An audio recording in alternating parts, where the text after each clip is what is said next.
mas mabigat at mas malakas ang suporta ngayon ng pamahalaan para naman kayo ay mas may kakayanan upang makakuha ng magagandang trabaho. Mababa na po na ngayon, binababa po natin ang unemployment rate. Pakaunti na lang ng pakaunti ang hindi empleyadong Pilipino.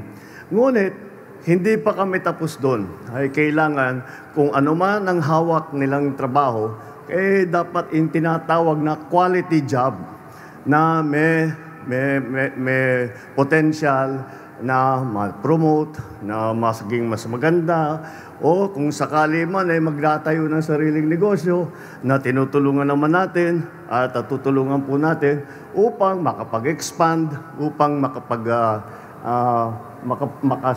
kuminsan yung iba na magsisimula.